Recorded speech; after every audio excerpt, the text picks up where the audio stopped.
Locho sampo pagyo tashipa tuche tempe tinle yarngoda pelge drolor zampe zeparche palde lame shabla solvade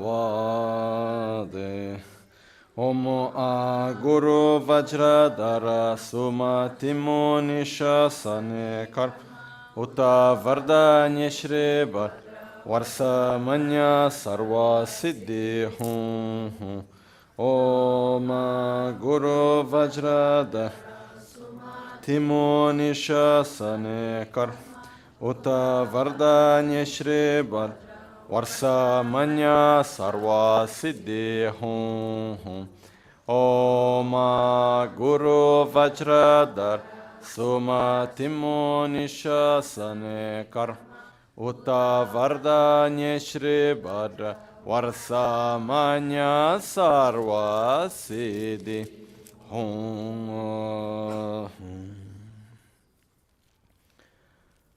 Dagi jetsun lama tuje che nyamda dala tuje siksu so gebe shesan dala tendo so uyun sunge nawa tsedo so tsechi nyingne sowa debe tse dechen korlo vesu lekshu ne yila sambe dede malyopa geme lunge drubra jinge lo tsoni sodan dikdun shakpe tse dunge namke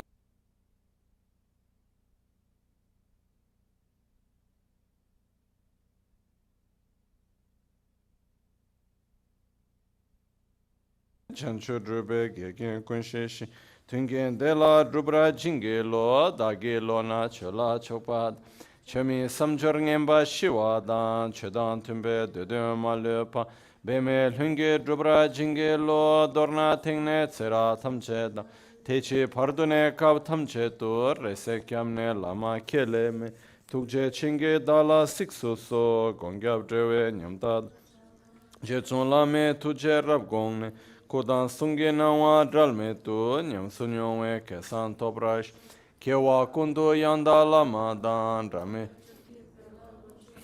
sadan lamge yönde rabzun dorje change koba nyur tovish pakyuke kudan dagi lu pakyuke sundan dagi pakyuke tukdan dagi yi ten yerme çıktı cingi makyuke kudan da gelu makyuke sundan da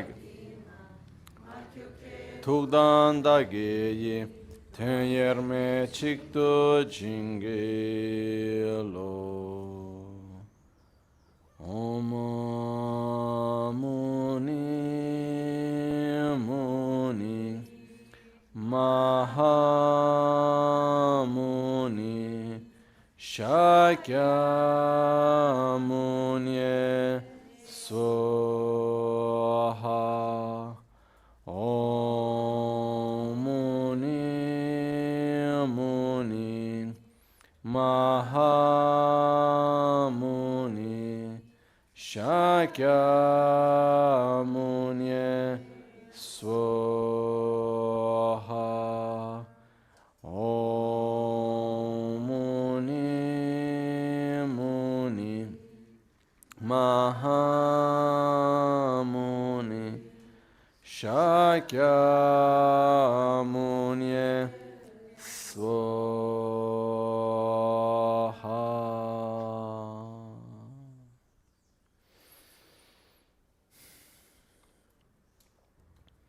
Sashi peke chushi medo tan rirav linshin yide gembadi Sangye shindu mikde ulwargi drogu namda shinla chöparai Yedam guru radna mandala kam niryatayami Sangye chodan tsoge chonamla chancho pardo dani kyapsuchi Dagi jinso give sonam Pinchira Sangye Drupara Shuya Sangye Chodan Sogi Chonamla Chanchu Pardo Dani Kyapsu Chin Dagi Jinso Gibe Sonam Ki Drola Pinchira Sangye Drupara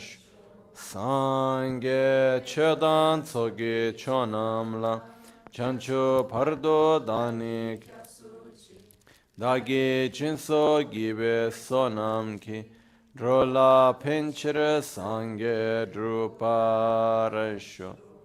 Em Buda, Dharma e Sangha, tomo refúgio até a iluminação. Com a prática da generosidade das outras perfeições, possa eu atingir o estado de Buda para o benefício de todos os seres sencientes.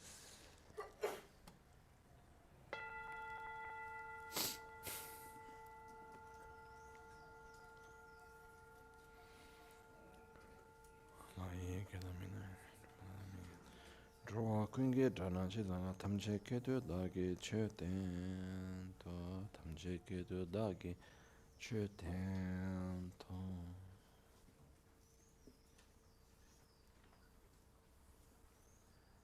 As pessoas que saem vão querer mais sair mais cedo, aí aqui em Curitiba, São José do Rio Preto, vão querer pedir as bênçãos antes de ir embora, tem que sair às 17.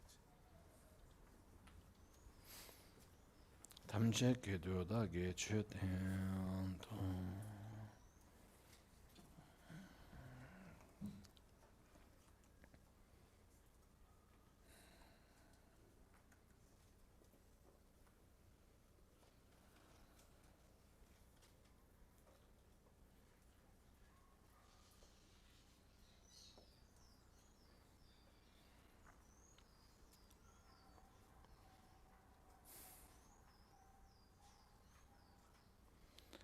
Um dos aspectos que eu reconheço em mim e praticamente em quase todas as pessoas que eu conheço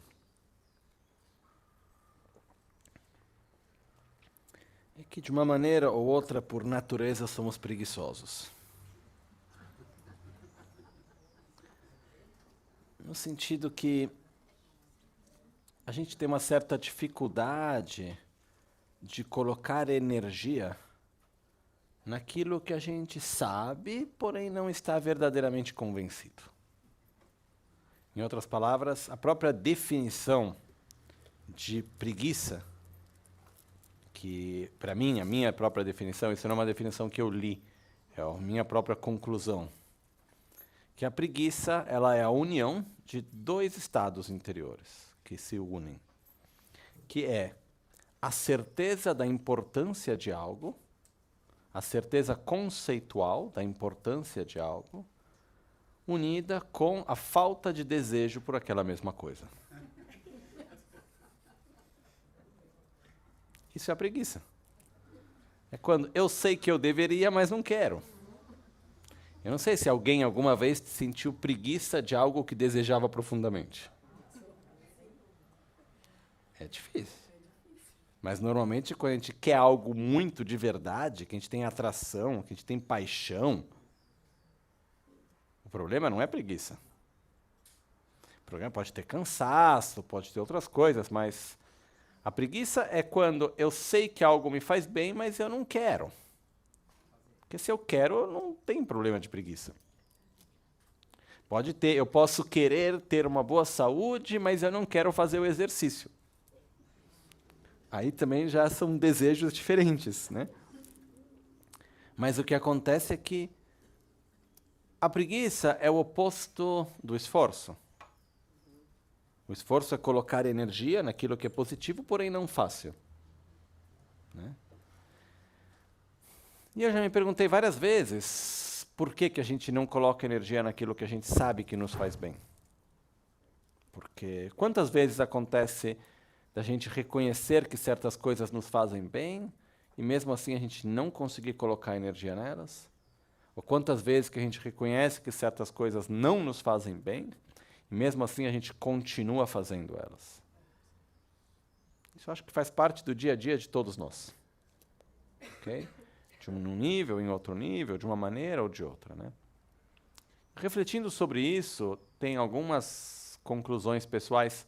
Eu não vou trazer agora tudo isso porque não é o ponto de hoje. Mas um dos pontos é, a gente tem atração por aquilo que nos faz mal quando nós estamos desequilibrados. Então, quando existe um estado de desequilíbrio físico, emocional, mental, social, o desequilíbrio ele leva naturalmente a uma maior atração por aquilo que aumenta o desequilíbrio. A gente pode pegar um exemplo físico mesmo. Se uma coisa está em equilíbrio, aí quando ela está em equilíbrio, a força empurra para que continue em equilíbrio. Quando ela começa a cair, para onde empurra a força? Para o desequilíbrio. Da mesma maneira, na nossa vida, quando a gente tem um estado de saúde que está equilibrado, a nossa tendência é estar atraído por aquilo que vai manter a saúde. No momento no qual a gente entra num estado de saúde de desequilíbrio, a nossa tendência é estar atraído por aquilo que vai aumentar o desequilíbrio. Como esse médico amigo que dizia que sempre que chegava um paciente, a primeira coisa que ele pergunta é o que você mais gosta de comer. E a pessoa diz o que for, sei lá, melancia. Então, primeira coisa, para de comer melancia. Não sem ter que entender muito porquê, ou como, etc. Mas é o fato, se você está num estado de desequilíbrio, você vai naturalmente, você ou nós, ter atração por aquilo que aumenta o desequilíbrio. Um exemplo disso. Num relacionamento entre duas pessoas. Quando tem um equilíbrio, tem harmonia, existe uma atração por aquilo que mantém aquela harmonia, aquele equilíbrio. Aí, por uma razão qualquer que seja, de uma situação externa, interna, qualquer coisa que aconteça que leva à perda do equilíbrio. E isso perde a harmonia e, por exemplo, a outra pessoa age diante de mim com uma forma de agressividade, por exemplo. Pode acontecer, não? Qual que é a nossa tendência diante da agressividade do outro? Colocar energia para voltar para o equilíbrio ou responder com a mesma atitude? Puxar ainda para baixo, assim, falar, não, já que está caindo, vamos fazer cair mesmo. Qual é a nossa tendência? Seguir a mesma direção. Então, uma coisa que eu comecei a fazer, que para mim tem ajudado bastante, é, cada vez que eu me encontro numa situação onde eu reconheço algum tipo de desequilíbrio, antes de agir, ver em que direção eu estou indo. É na mesma direção que vai aumentar o desequilíbrio ou é para voltar para o equilíbrio? E na maioria das vezes, voltar para o equilíbrio requer 10 vezes mais energia. Mas consome menos energia. Parece contraditório, mas não é, tá? Consome mais energia na hora, requer mais energia na hora. Mas se eu vou lá e eu empurro para o desequilíbrio, é menos energia que eu preciso para aumentar o desequilíbrio. Mas para ficar no estado de desequilíbrio, vai consumir uma quantidade de energia muito maior do que a energia necessária para fazer a força para voltar para o equilíbrio naquele momento. Ok? Então, é importante a gente ter isso. Para mim isso ajuda. Quando tem várias situações, a gente olha, a nossa tendência é colocar energia na mesma direção onde já está caindo.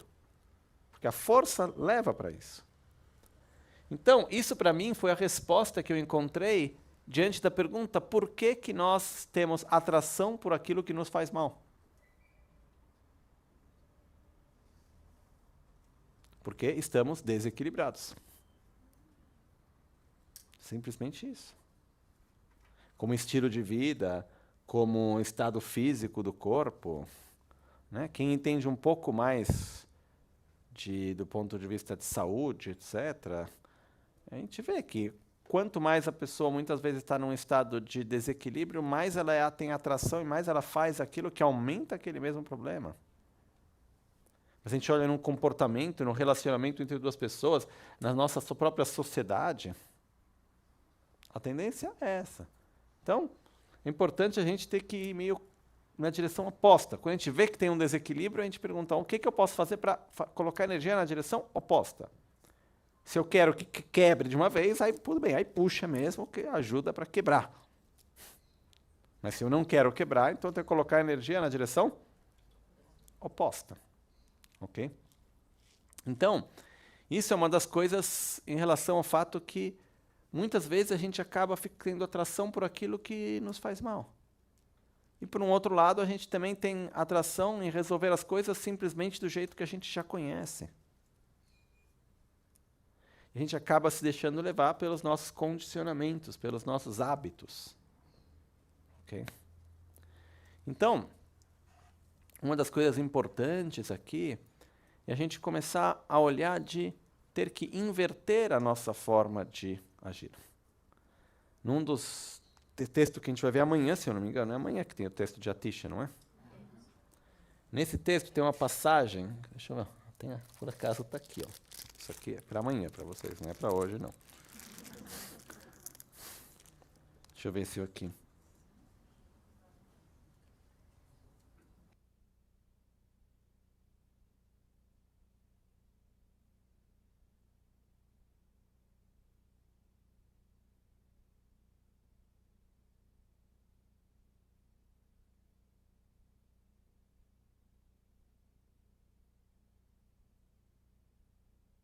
Não, agora voltou. Tá, quer um pouco de atenção, é só isso. Mas, se diz. Amanhã a gente vai ver esse texto juntos direitinho, mas diz: a melhor conduta é estar em desacordo com o que é mundano. A melhor conduta é estar em desacordo com o que é mundano. Amanhã eu vou explicar isso melhor. Porém, nesse caso, o que quer dizer? Qual que é a forma óbvia, natural de reagir que a gente está acostumado há tanto tempo? O oposto é o melhor. Muitas vezes a gente tem uma forma de reagir que é o nosso hábito, que a gente já está assim há tanto tempo. A gente já viu que não funciona tantas vezes. A gente precisa então mudar a nossa forma de reação, mudar a nossa forma de se relacionar com as várias situações. Então, com mundano aqui não quer dizer o mundano é necessariamente, sei lá, tomar álcool e fazer coisas que não estejam dentro do contexto espiritual. Estar fora da forma mundana quer dizer, qual que é o básico do mundano? Atração e aversão. O amigo do amigo, o inimigo do inimigo, e assim por diante. Isso é o básico do mundano em geral. Mais mundano que isso não tem. A gente encontra em qualquer contexto, em qualquer lugar. Então, mudar a nossa forma de agir. E um dos primeiros pontos no nosso caminho, a gente vai entrar agora, é exatamente isso, é mudar a nossa forma de se relacionar com as coisas em relação a o que eu quero. E uma das perguntas fundamentais a serem feitas antes de qualquer prática de meditação, e antes de começar o nosso dia, possivelmente, é relacionado com as 4 nobres verdades. Refletir, meditar, refletir, pelo menos, sobre o significado das 4 nobres verdades. Porque não é possível tomar refúgio corretamente sem integrar nesse processo as 4 nobres verdades. Não tem como. Então, quando a gente entra agora nos dharmas de preparação, a gente viu primeiro preparar o local, depois disso tem a fazer as oferendas, depois tem a parte de se preparar, sentar corretamente, levar a mente para um estado de maior equilíbrio, que a gente usou a metáfora ontem de fazer com que a tela fique branca, né? Para que o canvas fique branco, para poder começar a pintar o que a gente quiser, e agora começa a parte de gerar motivação. E na gerar a motivação é dividido em 2 partes, que é chamado de tomar refúgio e gerar a bodhicitta, mente da iluminação. Começamos por tomar refúgio.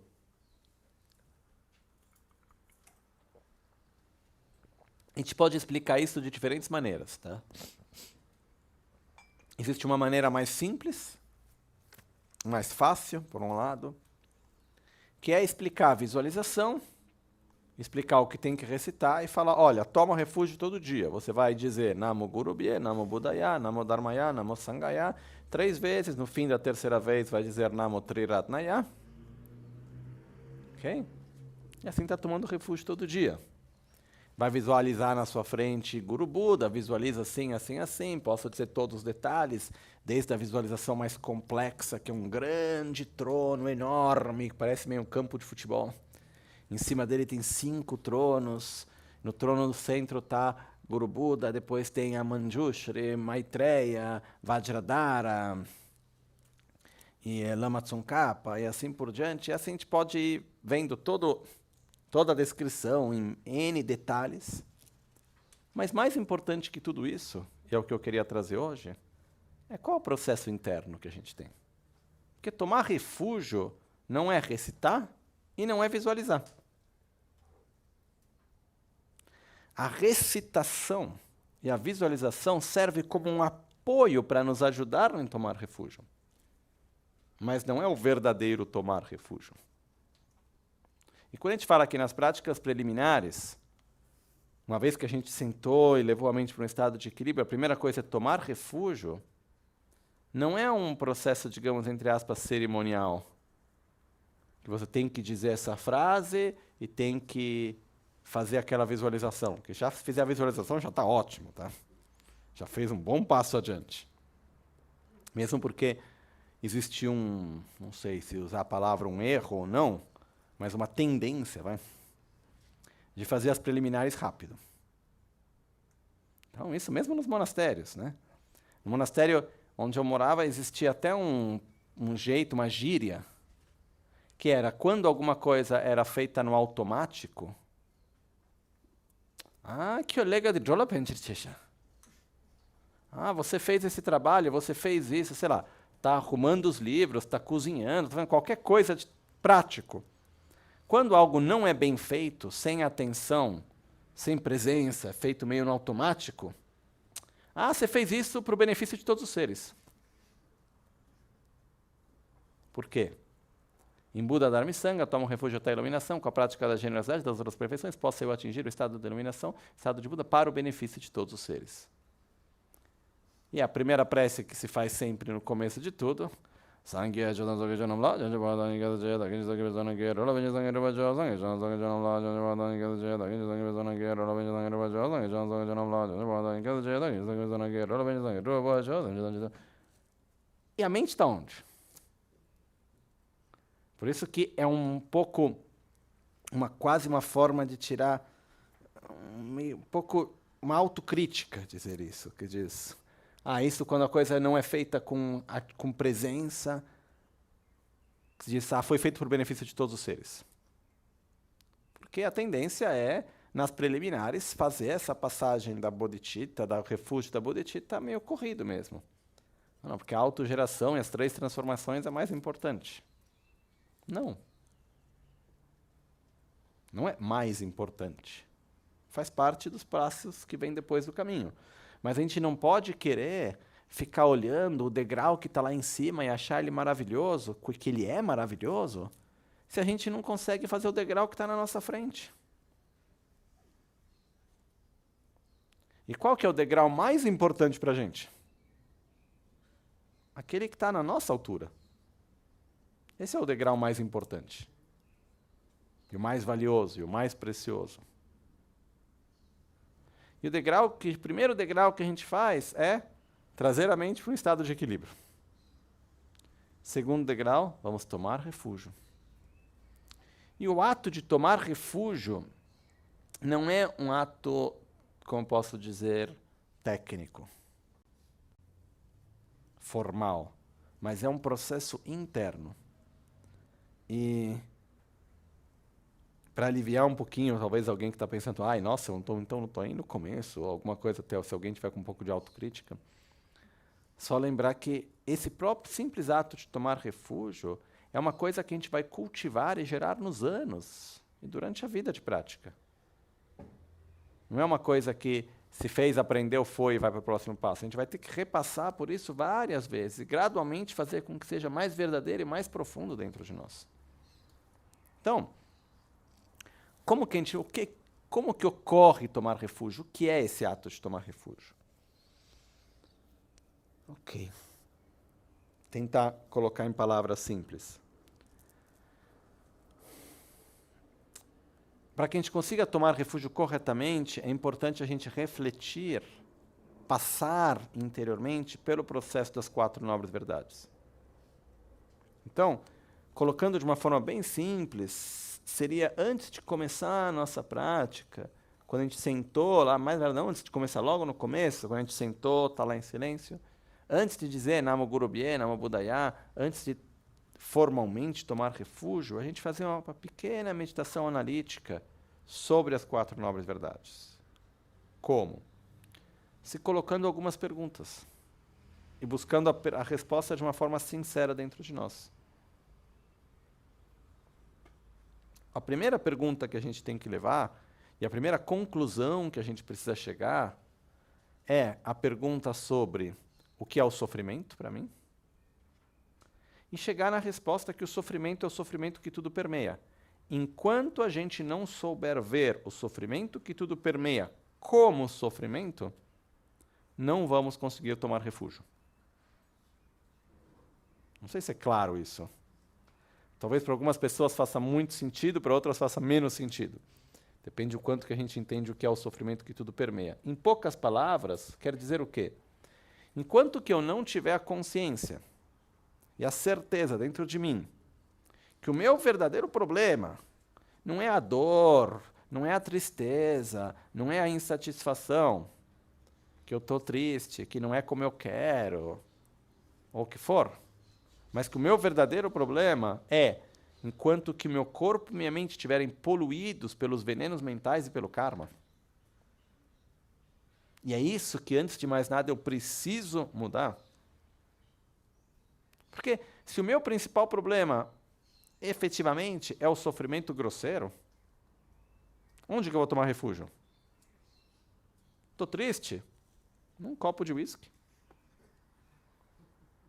Me ajuda a parar de pensar nisso? Não no meu caso, nunca fiz isso, mas eu usei outros métodos. Eu prefiro dormir. Mas o que acontece, se o nosso objetivo se para mim o sofrimento é o sofrimento do sofrimento, que é o sofrimento grosseiro, muito bem, o que eu vou fazer? Onde eu vou tomar refúgio? Naquilo que, num modo imediato, fácil, me ajude a sair daquele sofrimento.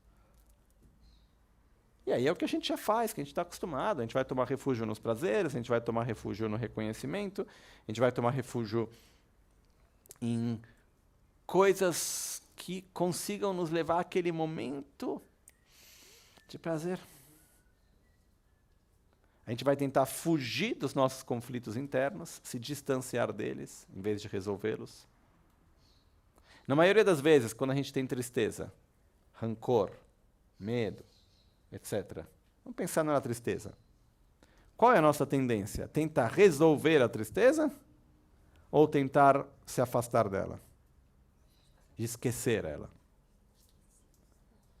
A nossa tendência é se olhar nos olhos e ver por que eu estou sentindo isso, de onde vem do meu apego, vem da minha expectativa, vem da minha ignorância, como que é, eu tenho que aplicar um antídoto para poder superar esse momento meu de tristeza e não ter que repetir mais esse padrão. Ou a nossa tendência é, pega um filme, escuta uma música, lê um livro, vai falar com um amigo, muda de ideia, faz alguma outra coisa para passar da tristeza. Nossa tendência é esquecer. Ou não? Isso é o mais normal que existe quando o nosso principal objeto de refúgio, do qual a gente toma refúgio, é o sofrimento do sofrimento, que é o sofrimento grosseiro.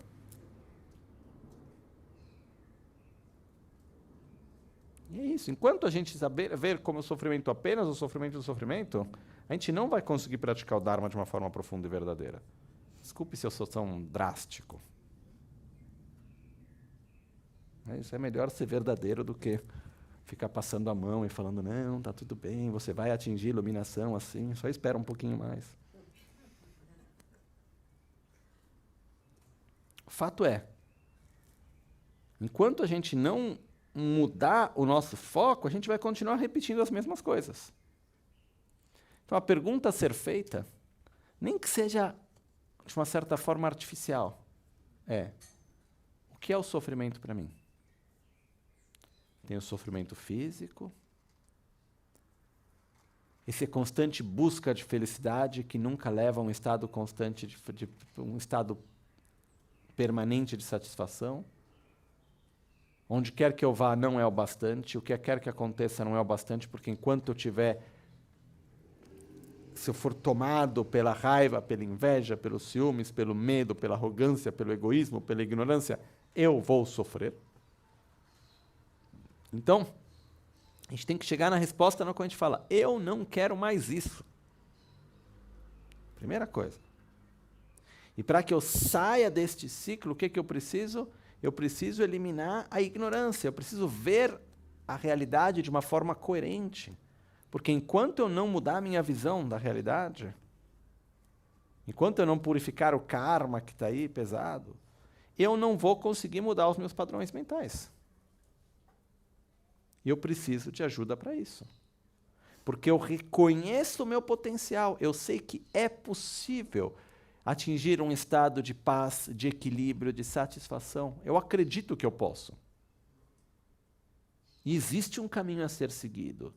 E é aí então que eu peço ajuda, Guru Buda. Por favor, toma refúgio em Buda, me ajuda. É pedir ajuda, tomar refúgio.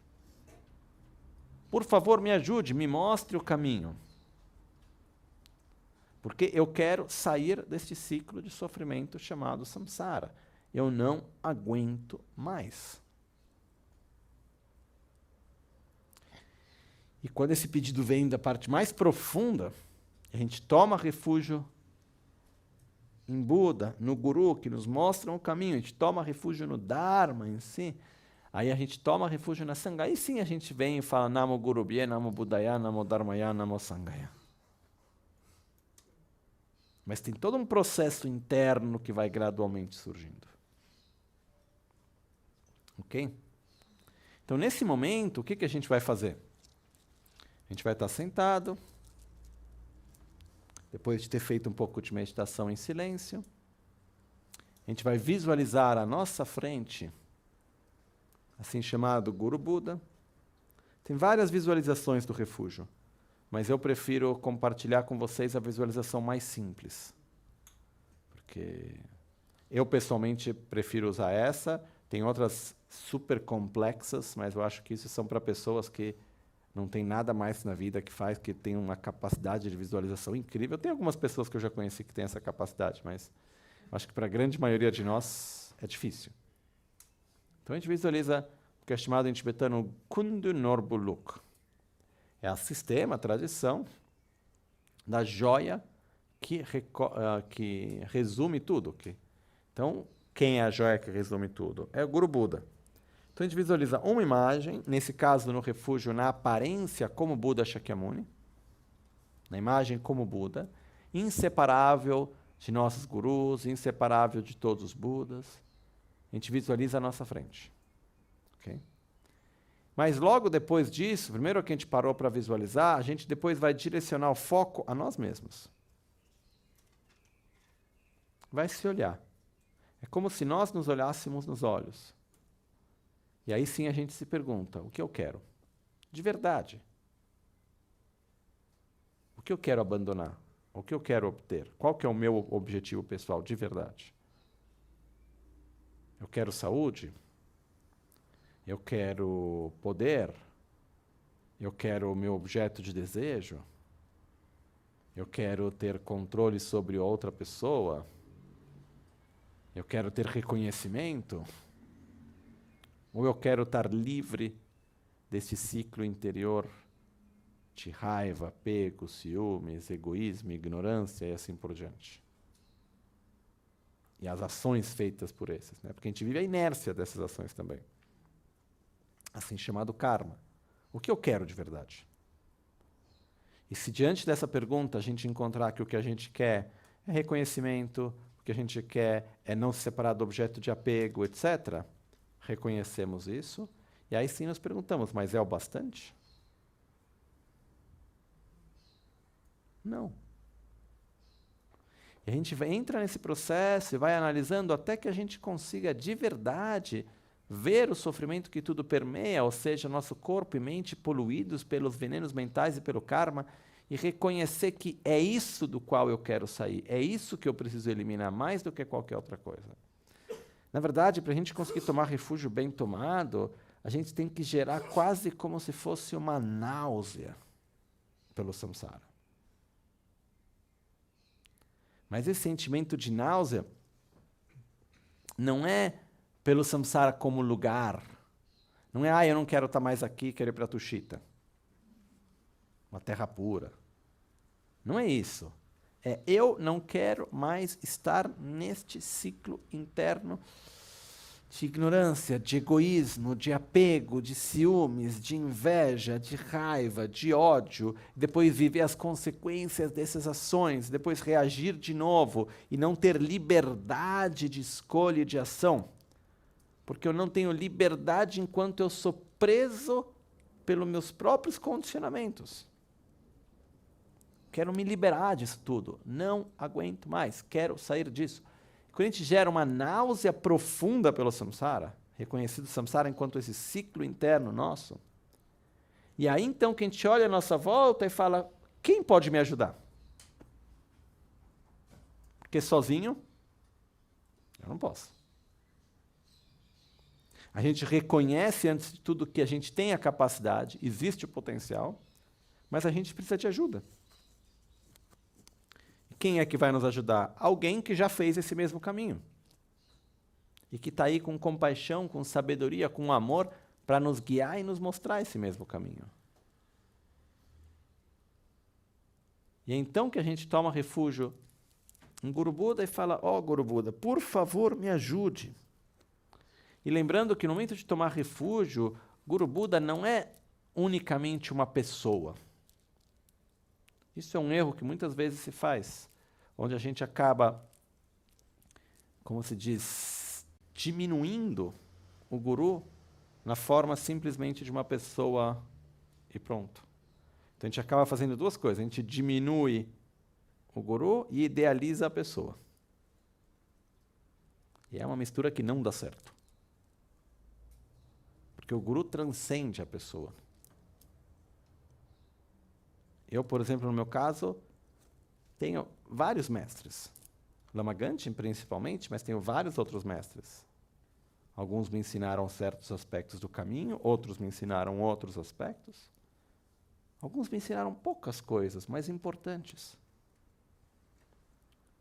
O guru é o guia, né? The guide, como se diz em português? É o guia.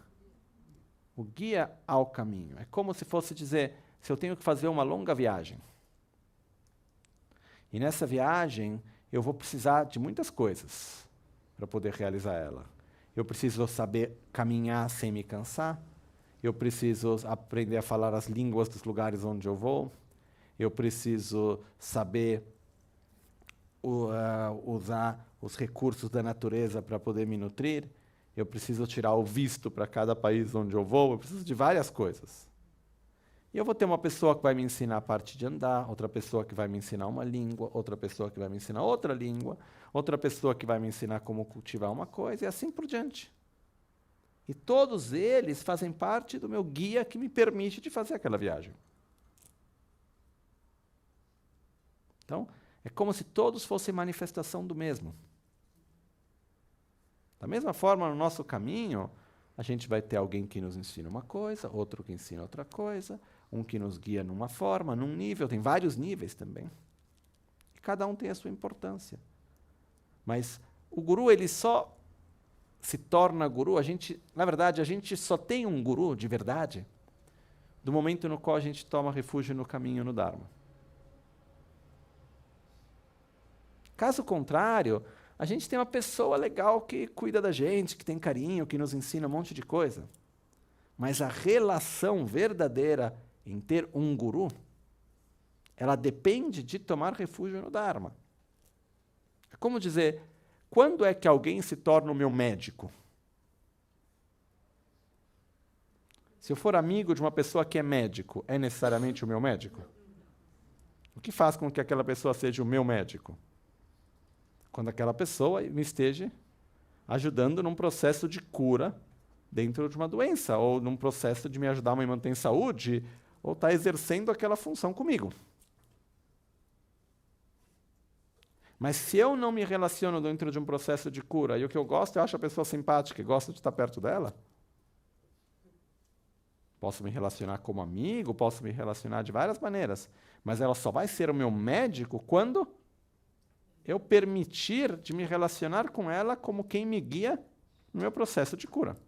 Ou não? Porque o médico não nos cura. Quem nos cura somos nós mesmos.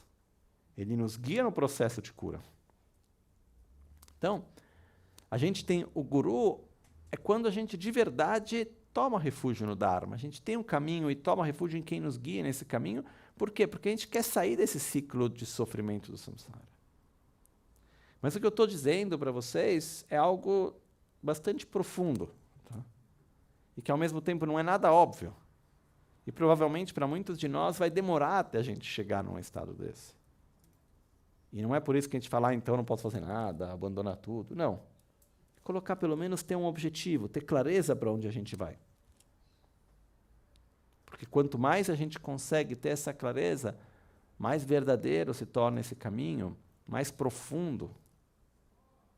Então, na verdade, essa primeira parte de tomar refúgio, ela é tão importante, mas tão importante,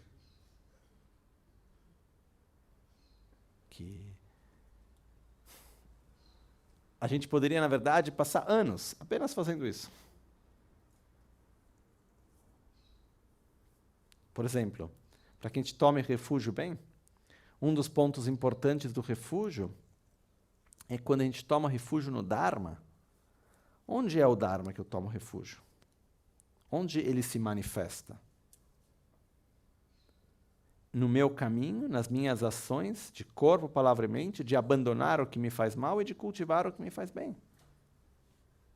Cada vez que eu consigo abandonar um comportamento que me faz mal, eu estou tomando refúgio. Cada vez que eu consigo cultivar algo que me faz bem, eu estou tomando refúgio. Principalmente quando isso vem através do Dharma, dos ensinamentos, do caminho. Mas é ali que eu tomo refúgio antes de mais nada. Então, no processo de tomar refúgio, na verdade, qual que é o estado interior que a gente vai cultivar em tomar refúgio?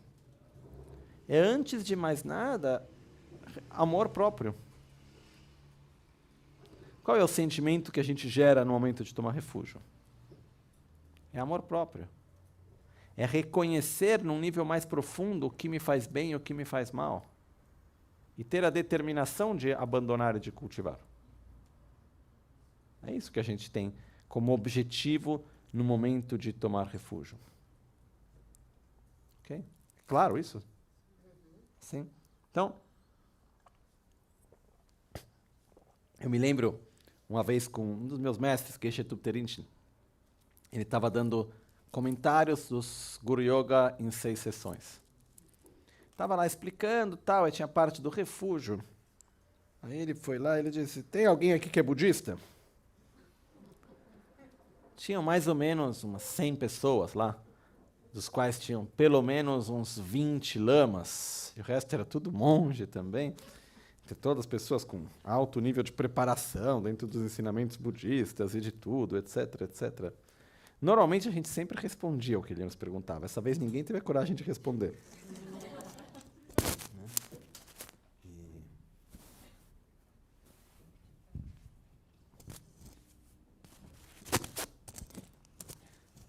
E quando ele perguntou, tem alguém aqui que é budista? Né? A gente ficou em silêncio. Aí depois de um tempo, ele olhou e ele falou, eu não sei se eu sou. Muito provavelmente não. Aí mais silêncio ainda, né?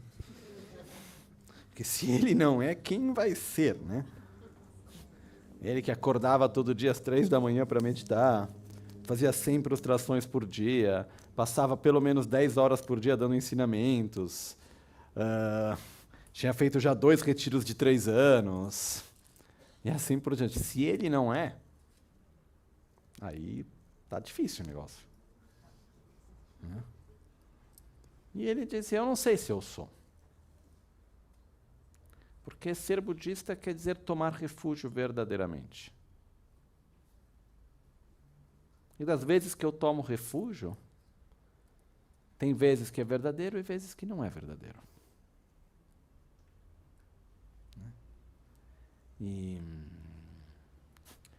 E ele, alguns anos depois, ele deixou a vida no monastério e foi morar numa pequena casinha na montanha, no norte da Índia, fazer retiro, dedicando a vida dele para retiro de meditação.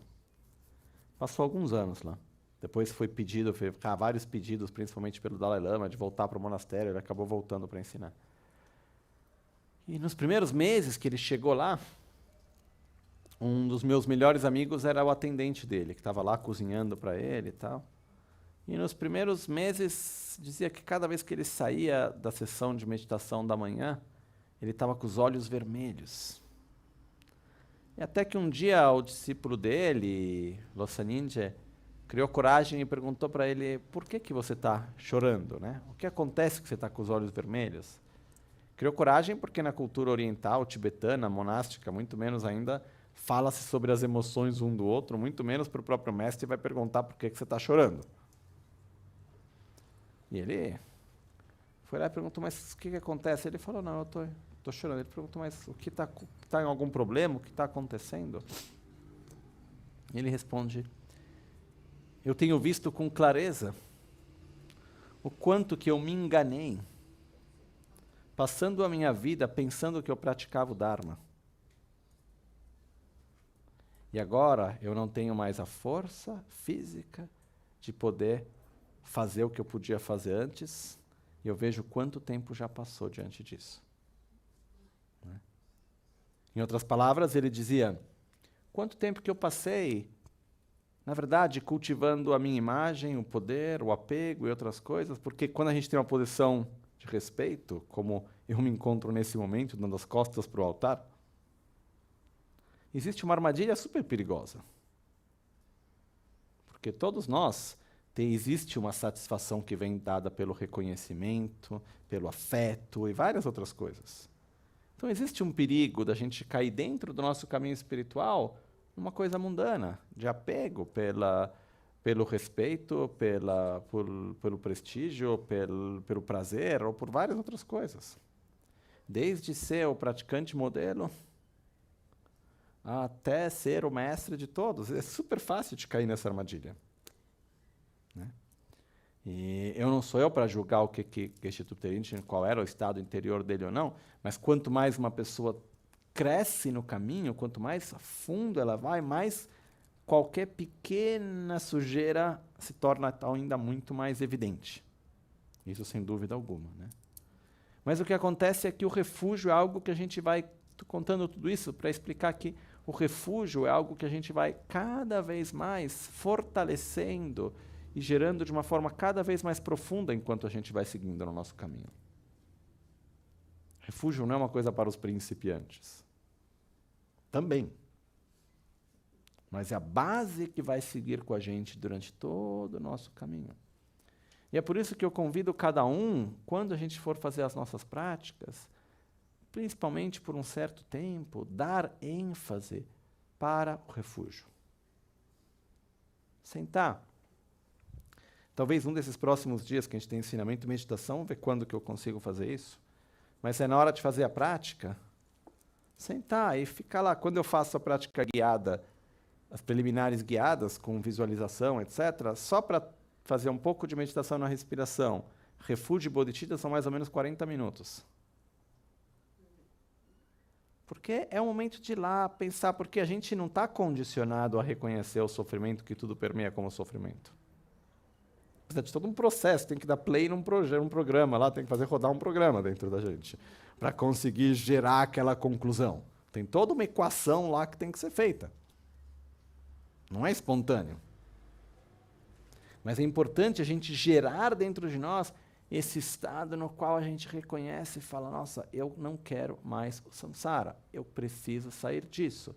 E por isso eu peço ajuda, eu tomo refúgio no Dharma, para isso eu tomo refúgio no Buda que me mostra o caminho, eu tomo refúgio na Sangha que é a companhia espiritual, eu tomo refúgio no Guru que é a personificação do Buda, do Dharma, da Sangha. Por favor, me ajude. E por que isso é chamado de amor próprio?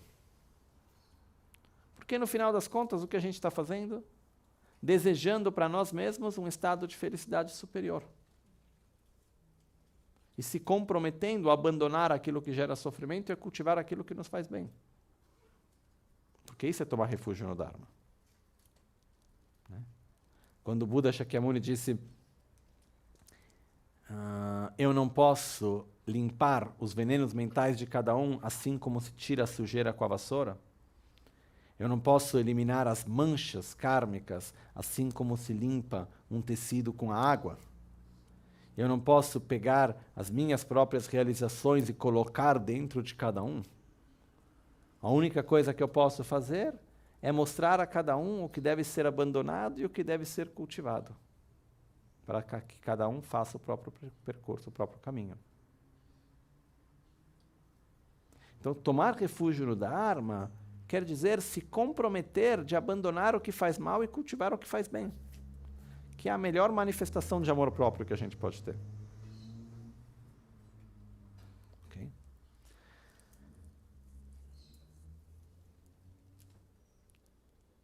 Todo esse processo, como eu acabei de dizer, quanto mais passa o tempo, quanto mais a gente repete ele vai gradualmente se tornando mais profundo e mais verdadeiro. Okay? E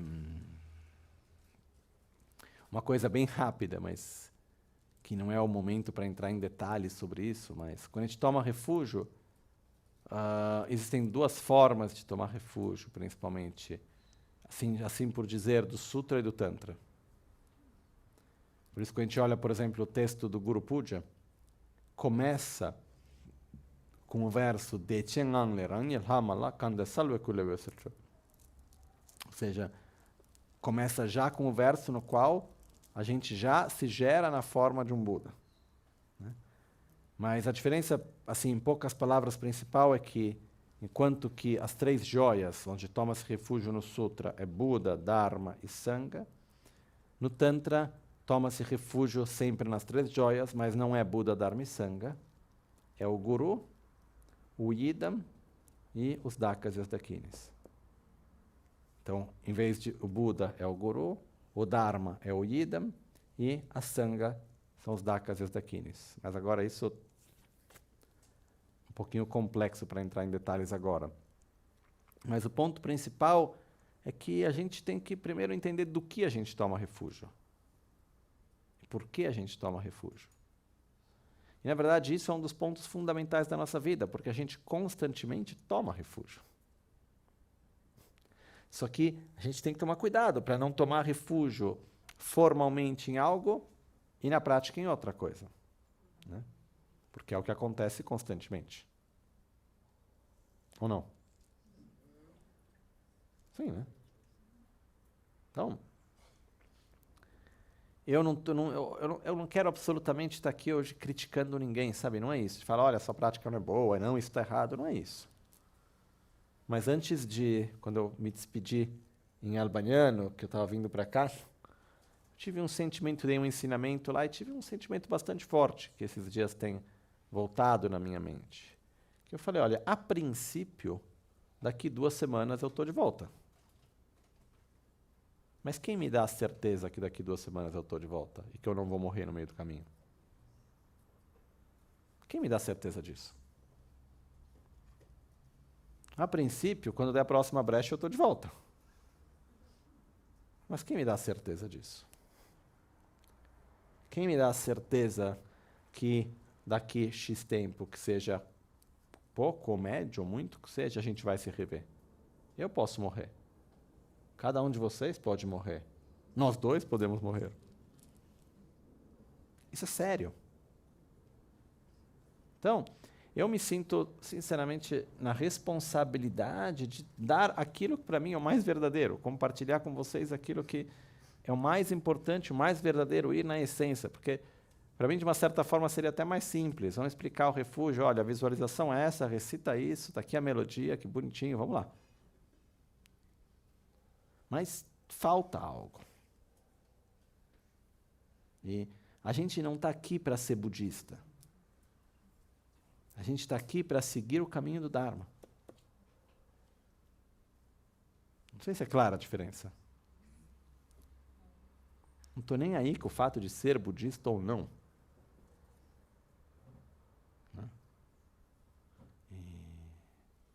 Isso não faz nenhuma diferença, isso não vai mudar absolutamente nada na identidade, no rótulo que a gente coloque. O importante é o caminho que a gente segue dentro de nós. E a base desse caminho é o fato de escolher onde eu coloco a minha energia. Porque onde eu coloco a minha energia são os frutos que eu vou colher. É para onde eu vou ir. É difícil caminhar? É difícil, mas onde eu coloco cada passo, onde eu coloco meu pé, é a direção que eu vou seguir. E essa direção não é quando eu venho no centro de Dharma ou quando eu paro para meditar. Essa direção é no meu dia a dia, em cada ação que eu cumpro. E não é possível praticar o Dharma de uma forma paralela à nossa vida. Não é possível. É integrado, caso contrário não tem como. Então, quando a gente toma refúgio, o principal concorrente de Buda Dharma e Sangha, qual é o maior concorrente? Se a gente fosse olhar, é outra religião? Não. O maior concorrente o que é? Os prazeres mundanos, o poder, a imagem idealizada que a gente tem da nossa vida e da realidade, os nossos apegos. É isso. Então, só que tomar refúgio requer coragem. É um pouco como, em inglês, a palavra que se usa, que é to rely upon. Que em português é um pouco difícil. Rely upon não é confiar, mas é se colocar nas mãos, de uma certa forma, né? Não tem uma palavra específica para traduzir, que eu saiba. Mas não é fácil. Um pouco que nem aquele exercício, fecha os olhos e se joga para trás e confie que o outro segura. Ok? Muito bem. Só que fecha os olhos, se joga para trás num penhasco quando você não viu a rede. Difícil. Se a gente tiver uma cordinha nos segurando, talvez. Mas é difícil de se deixar. Porque, para que a gente tome refúgio efetivamente, a gente tem que deixar o outro refúgio. Não dá para ter as duas coisas ao mesmo tempo. De verdade. Dá para brincar. Um pouquinho aqui, um pouquinho lá, vai, volta, bate na porta, foge.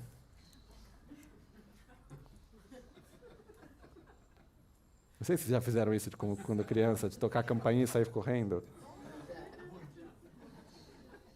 Né? A gente vai lá para Guru Buda, toca a campainha, sai correndo de novo. Mas de verdade, chega lá na porta de Guru Buda, dizendo, olha, eu deixei tudo para trás, estou aqui. Não é fácil. Não é nada fácil. Porque o que a gente quer muitas vezes, na verdade, é ter o conforto espiritual e ter os prazeres mundanos, e tá tudo junto, e tá tudo bem. O problema não é ter ou não ter prazeres mundanos, não tem nada contra. O problema é onde eu tomo refúgio. Do que eu quero abandonar? O que eu quero abandonar na minha vida? Sabe? O problema não é ter dor. O problema não é sofrer. O problema não é morrer. O problema é ficar constantemente em um ciclo sim, liberdade.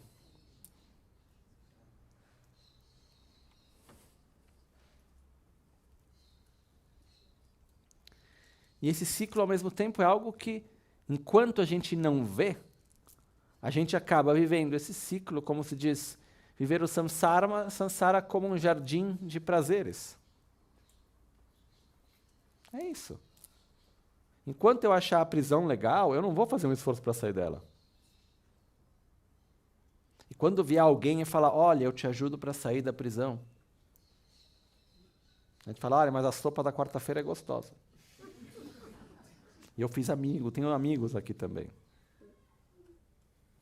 Ai, mas como que é lá fora? Ah, é maravilhoso. Mas será que é bom mesmo? Eu nunca vi.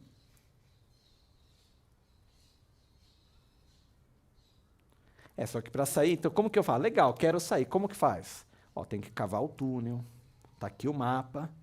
E tá aqui uma pazinha pequenininha. Para você cavar o túnel. Ah, mas é muito esforço. Eu prefiro ficar na minha zona de conforto, com os problemas que eu já conheço, do que fazer um esforço para algo que eu nem sei se é verdadeiro ou não. Vai que eu faço todo esse túnel, chego do outro lado, é pior do que de onde eu estou? Ou que eu faço, cavo um túnel enorme, e quando eu termino ao outro lado do túnel, eu chego, estou no mesmo lugar?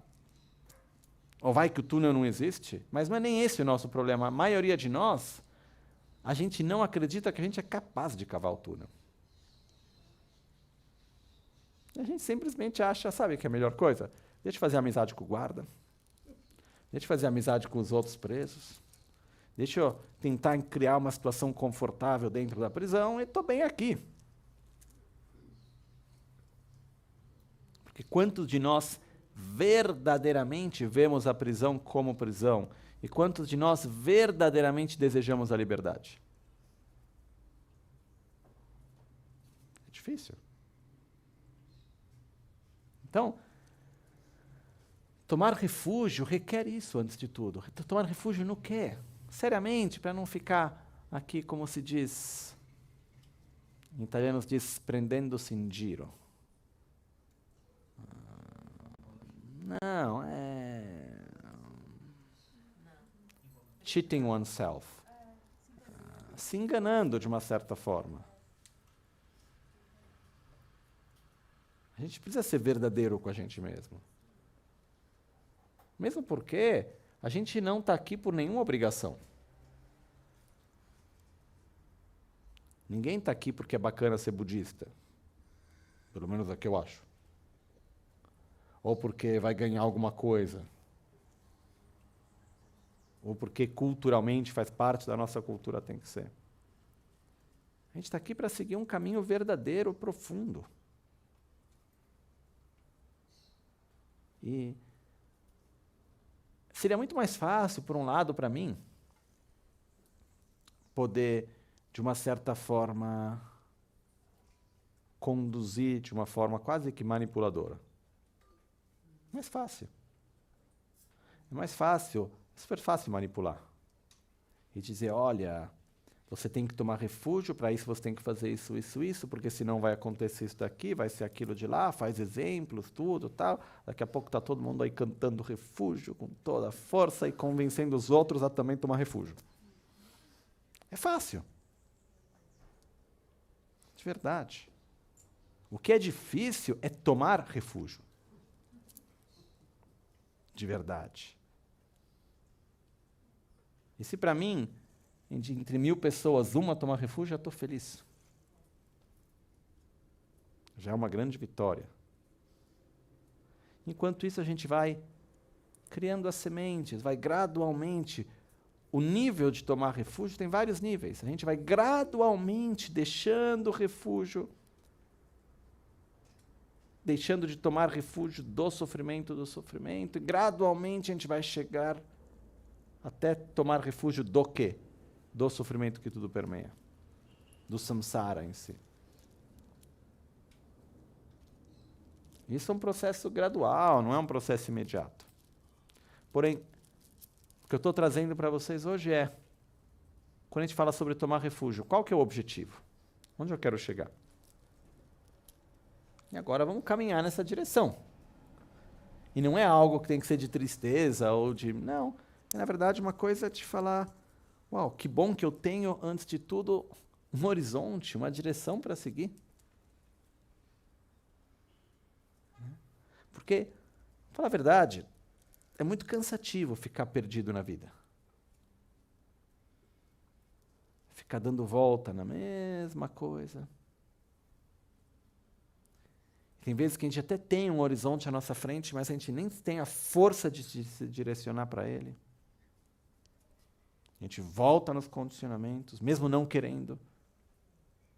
Quantos de vocês já não aconteceu de ver um próprio condicionamento interior, saber que não é bom aquilo, e mesmo assim é como quase estar se afogando, e quando cai está lá e de repente consegue tirar a cabeça um pouco, vê que aquilo não é legal e quando vê já caiu de novo.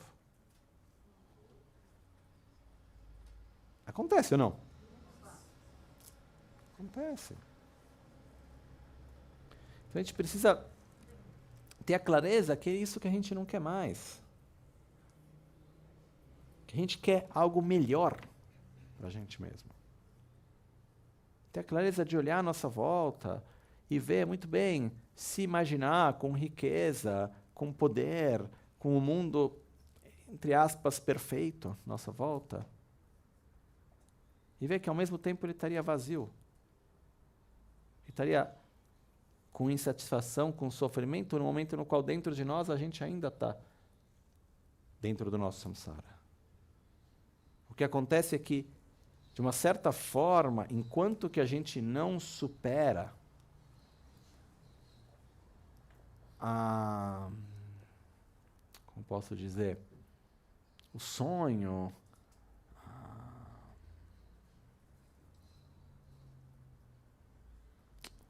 como disse, me fuge a palavra. Não é a ilusão, o sonho, mas tem outra palavra também que é... Não, a utopia, isso. Enquanto a gente não supera a utopia de um samsara perfeito, enquanto a gente não supera a utopia que eu vou ser verdadeiramente feliz quando as coisas à minha volta forem como eu acho que elas têm que ser, e eu não tiver que mudar nada, porque eu sou o resultado do mundo que está à minha volta. Enquanto a gente não superar essa utopia, a gente vai continuar dando volta no mesmo lugar. E tomar refúgio requer, com pelo menos a visão que transcende essa utopia. Eu ainda estou no meio dessa bagunça, mas por favor eu quero sair, me ajude. É isso. Para tomar refúgio, a gente não tem que já ter saído do samsara. Mas é ver o samsara como samsara, ver a prisão como prisão. E falar, ver o sofrimento como sofrimento, falar, eu não quero mais, por favor, alguém me ajuda. E não é um pedir ajuda no sentido, Guru Buda, eu tomo refúgio em Buda, Dharma e Sangha, faça algo por mim, eu não aguento mais. A minha vida é sua, eu te dou tudo e você faça algo por mim, tira-me daqui. Me tira daqui agora mesmo. Seria fácil. Se fosse possível, eu já teria feito. Eu seria o primeiro na fila. Mas não é isso tomar refúgio. Tomar refúgio é quando a gente vai lá e coloca e diz, eu peço ajuda, porque eu não quero mais estar aqui. Eu não aguento mais. E eu coloco à disposição meu corpo, minha palavra, minha mente, para sair do samsara. Eu me coloco à disposição para isso. Porém, eu preciso de ajuda. Eu preciso de ajuda para ver aquilo que sozinho eu não consigo ver. Eu preciso de ajuda para conseguir ter a força de ir contra os condicionamentos que eu estou tão acostumado a seguir. Eu preciso de ajuda de saber e ver qual é o caminho, de saber reconhecer o que abandonar e o que cultivar. E é nesse momento que a gente toma refúgio pedindo essa ajuda. É a coisa mais maravilhosa que ela existe. Porque, fazendo uma prévia de amanhã ainda, A melhor ação benéfica é ajudar alguém a entrar no Dharma. A melhor ajuda é direcionar os pensamentos de alguém para o Dharma. Isso é possível. Então,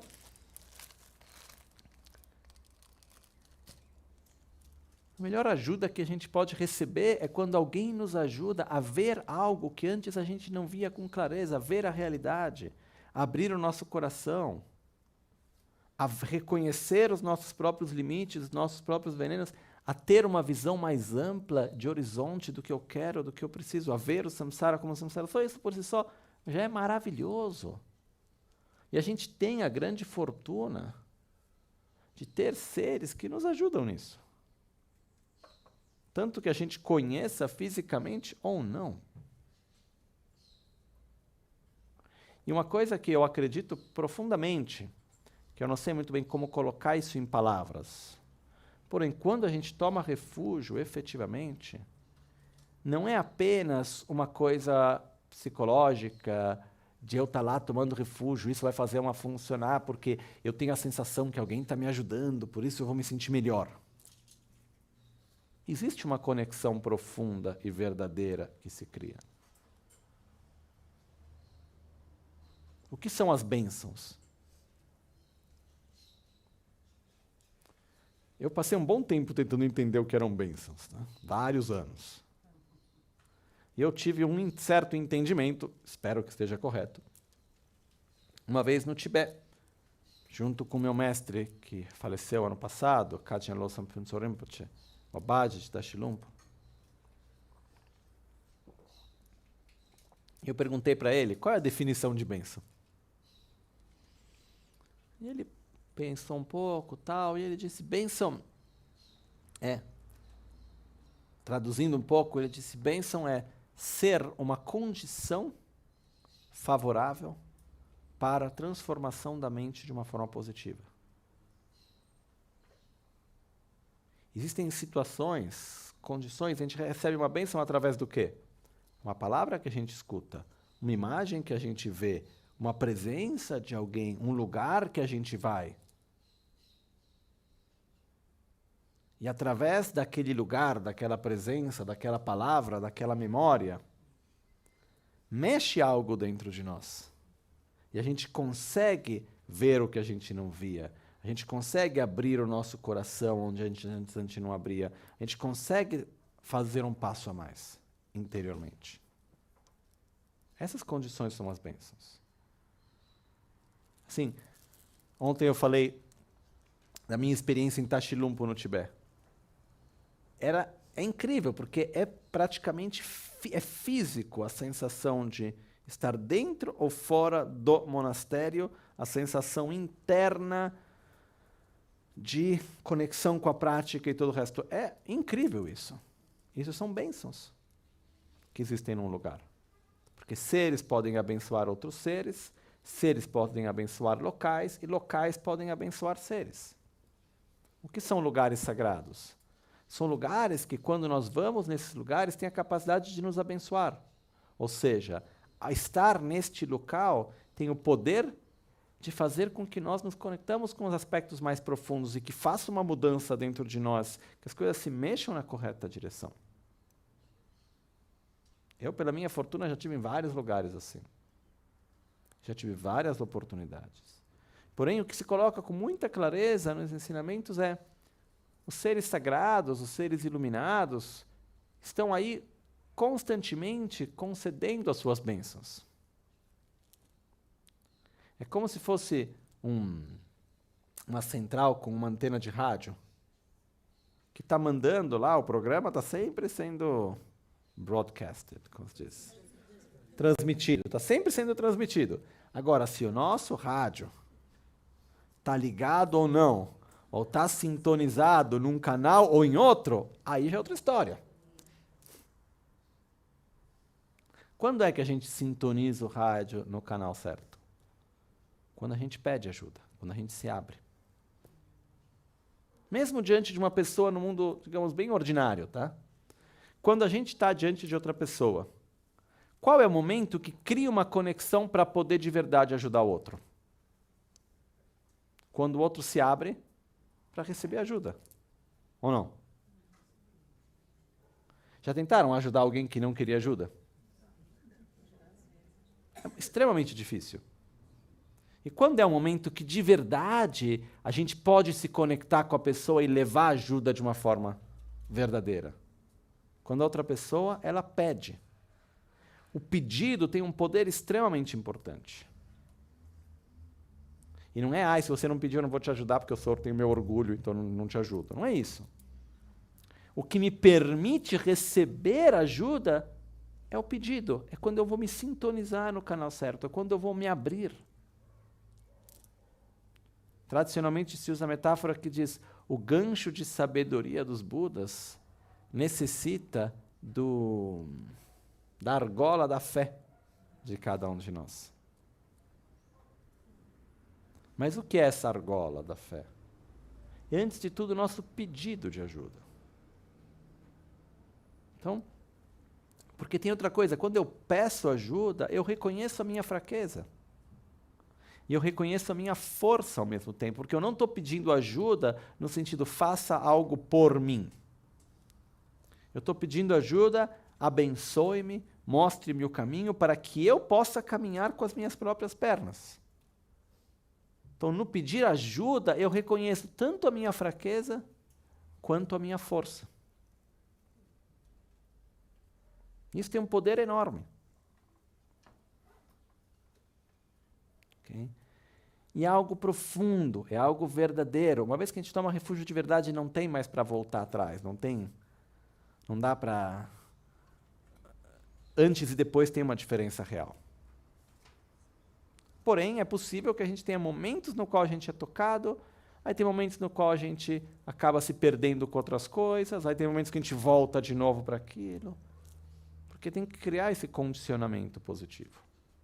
Então, não é por nada que toma-se refúgio todos os dias.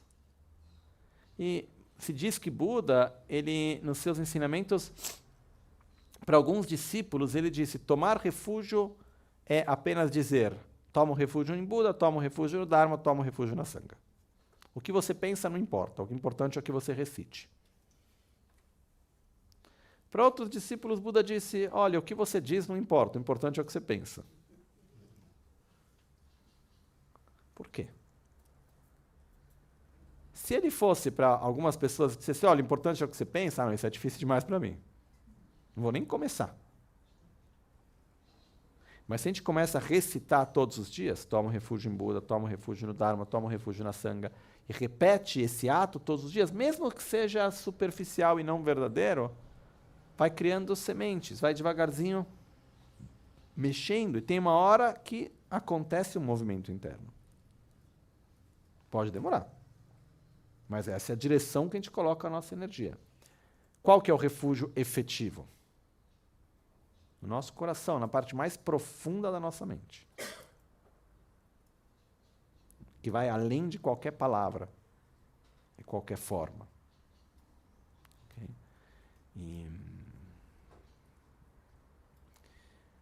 Uma das maiores dificuldades que existe, do meu ponto de vista, para tomar refúgio, é o fato que tomar refúgio verdadeiramente requer, como eu posso dizer, requer a consciência, a aceitação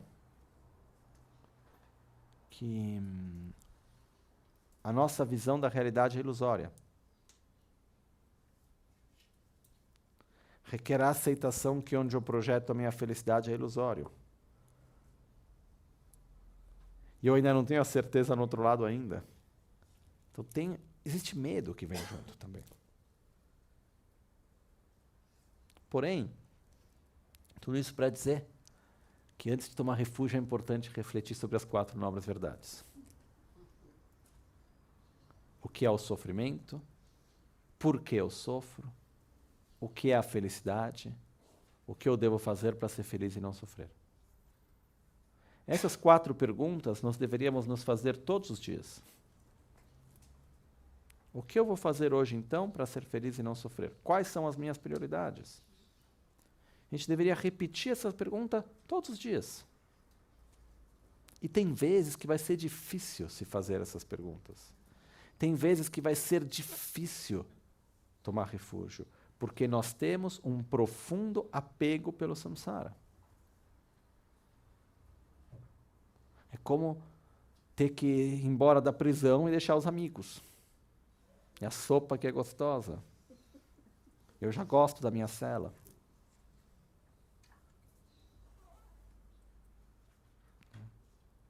Então, tem um momento no qual a gente consegue tomar refúgio, tem um momento no qual existe dentro de nós, em algum lugar, uma certa resistência até. Não sei se é claro isso. Né? Como diz Lama Tsongkhapa, Sila Kampa yikyan lüchen nam kune chinchir togmar ngechung tsel. Sila Kampa yikyan lüchen nam. Dos 3 aspectos do caminho, no qual diz Si é existência cíclica, Kampa é apego, aqueles que têm apego à existência cíclica. O apego que a gente tem não é pelo sofrimento, mas a gente tem apego pela nossa visão da realidade. E pelos prazeres momentâneos. Não é que, em momento algum, ninguém disse que o estado livre do samsara não tenha prazeres, hein? Em momento algum. Ao contrário, eu acho que é muito melhor. Mas uma das coisas que vai nos ajudar muito nisso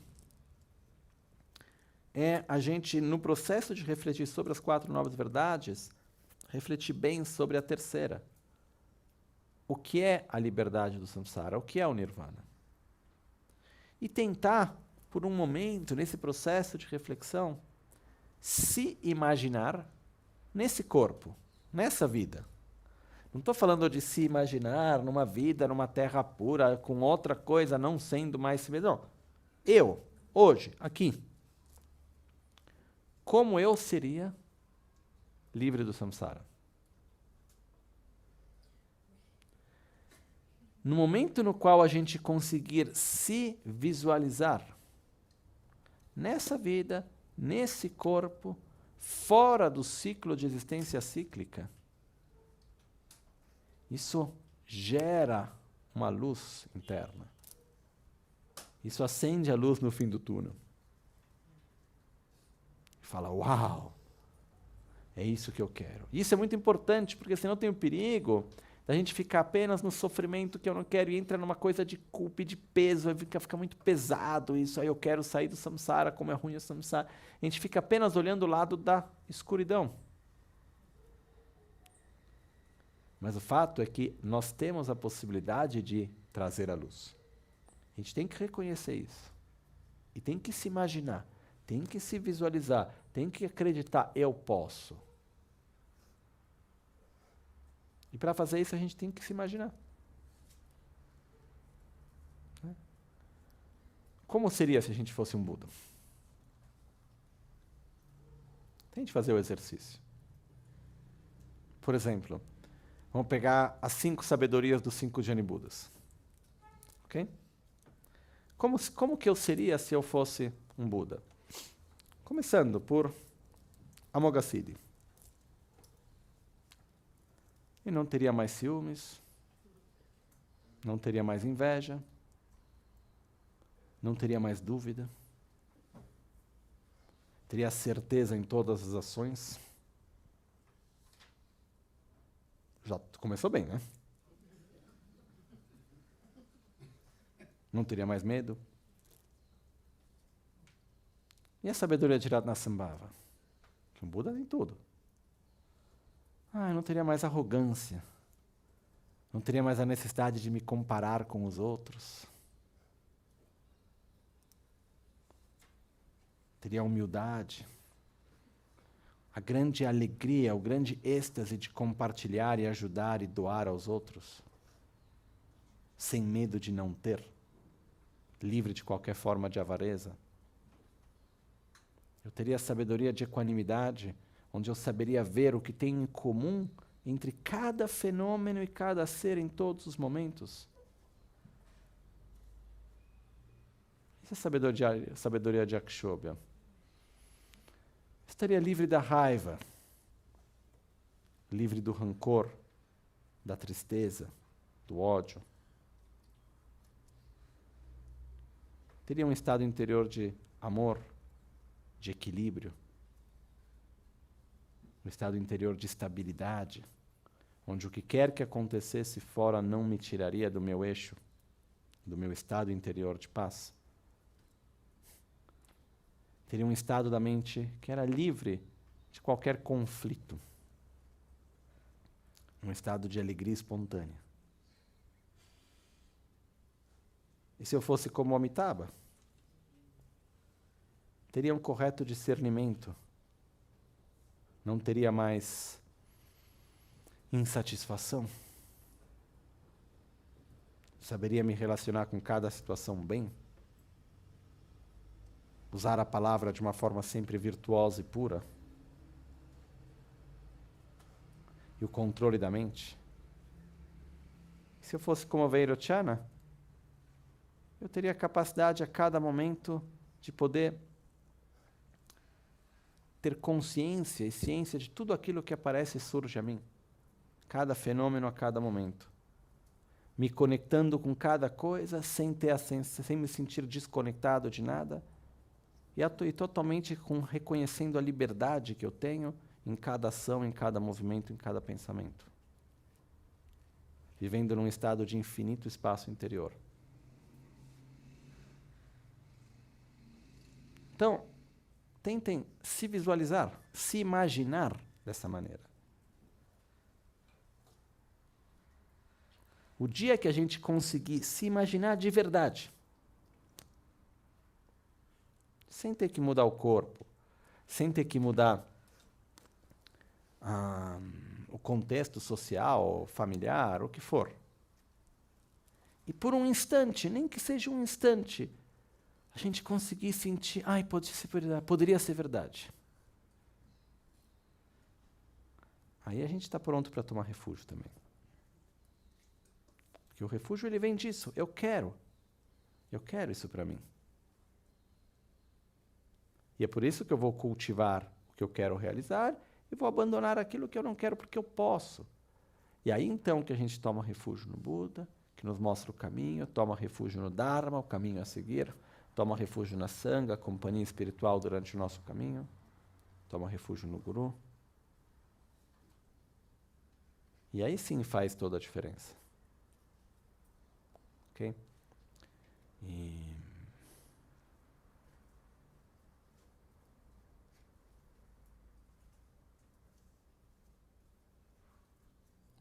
Quando se dão o que em tibetano se chama Kyamdrogiti, que é o comentário do refúgio. Normalmente, a grande maioria dos textos que a gente for olhar, onde explica o refúgio, está explicando a visualização, está explicando o que vai ser dito, etc, etc. Mas, pessoalmente, eu acho que isso é o de menos. Se a gente visualizar o Buda vestido de uma forma ou de outra, não é isso que vai mudar. Mesmo porque, se a gente for olhar historicamente, se a gente vê nos museus onde tem os Budas das várias épocas históricas, na época de Gandhara, o Buda parecia um grego,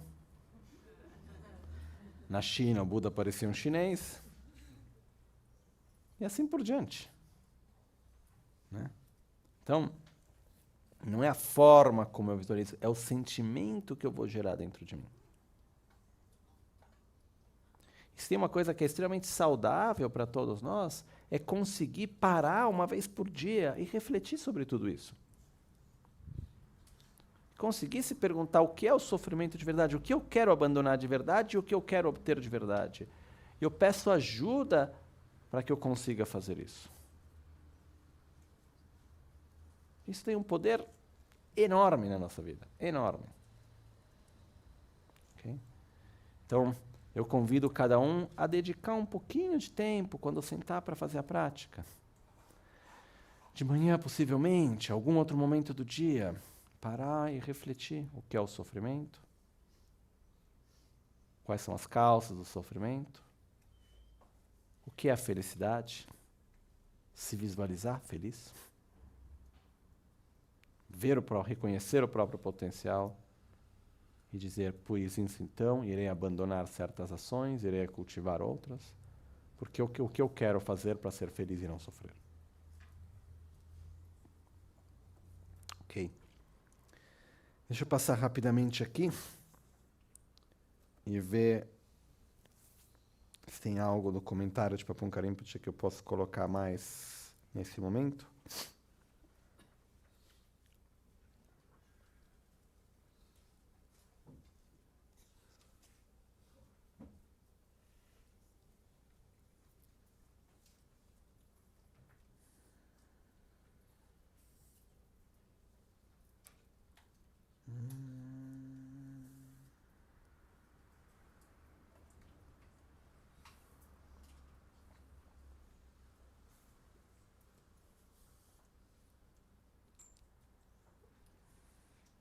Ok.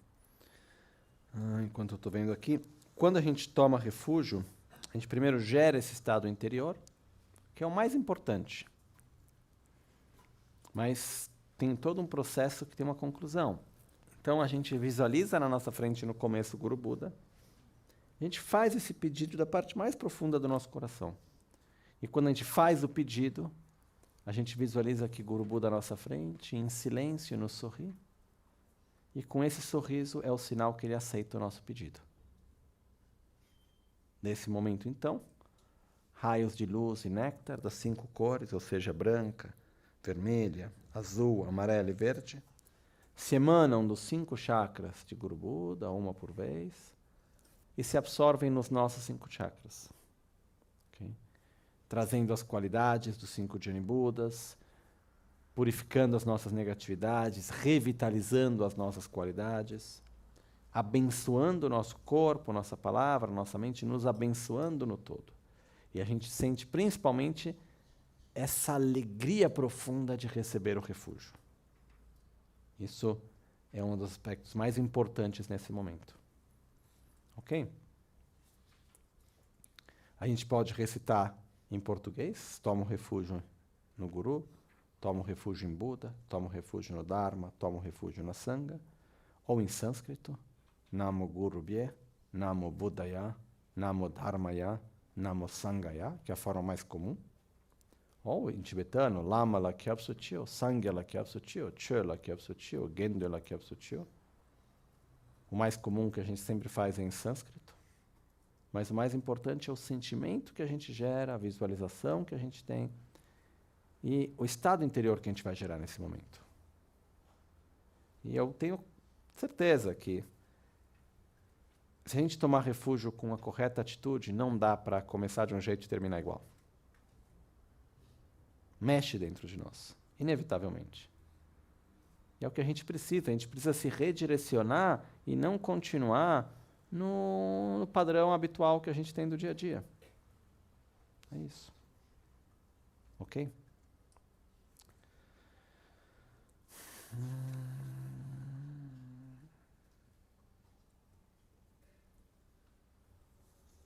Rangi, dungi, te, dragi, namgi, nazo, dungi, rinpoche, rizhin, yashika, chava, penda, nigi, kengola, ngomo, rangi, rinchen, sawe, lama, imbala, namba, gyawashe, kudo, ser, tsuma, tabo, tsudona, nemba, shije, chanibe, yenebe, yasana, dutse, kangwa, lhonse, namba, kuila, chuga, tsembe, gichidaga, te, nyege, ta, kurdunga, da, kibela, maina, sangi, chasba, kala, chuga, samage, tsoge, korchua, le, dala, rangi, duniti, pensu, soba, rangi, sumbe, longi, chodam, shide, gyabyon, nam, rangi, geba, rangi, ge, gyabyon, nam, yun, ten, tuja, te, da, ge,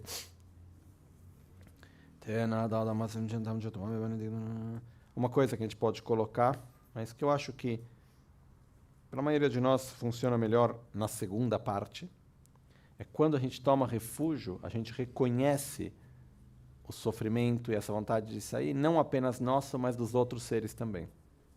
Então é como se todos tomassem refúgio juntos. Mas eu acredito que para funcionar melhor, começa com a gente mesmo. Porque, no final das contas, somos egoístas ou não? Sim. A nossa prioridade é o eu e o meu ou não? É. Então pronto, estamos aí, esse é o nosso degrau, né? Então vamos caminhar nele. E está tudo bem. Mas já que é para ser egoísta, vamos ser direito. Vamos reconhecer o que faz sofrer de verdade, o que nos faz bem de verdade. Vamos ser egoísta direito, sabe?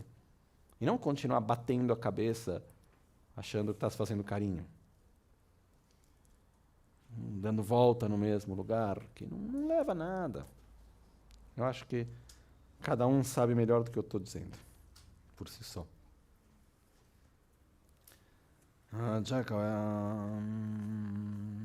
Tena, dada mas Korbada kebarang eso sungi dunga na zon yongwa ta sinkyang ta dun dunga tinta dun tena tare nyebar kashin nyeba tencheba dejo gimilo kebar chende tu jakawe singe tamrambo chedan jadan jal tu di korbe dunga ta da pangbe tar pa chodan yan da bozo sange koban she tada nine tobar machena laryan chir korbada kebarang eso sungi dunga chir ibashi nyongo dugnas tena dunga tedala kyom nyube duna shupe lama kunjo sumla yebe dage masimchen tamchegiton zobesan koban tobar cha techido lama kunjo sumla kyapsu drobar cha rangi tagordo pamariloge simchen tamche sa drekpa shintu muge yeba tamche korbe dunga la jibada kunjo sumgi yonten tone le linge kembe teba shuraboda chebe Ranshen simchen tamche ning takpa ne lama kunjo sumla kyapsu drobar chao nyamdo samla lama la kyapsu chio. Ponto importante que ficou faltando. Tem outros detalhes aqui, mas eu acho que não vem ao caso agora. Mas tem um ponto importante.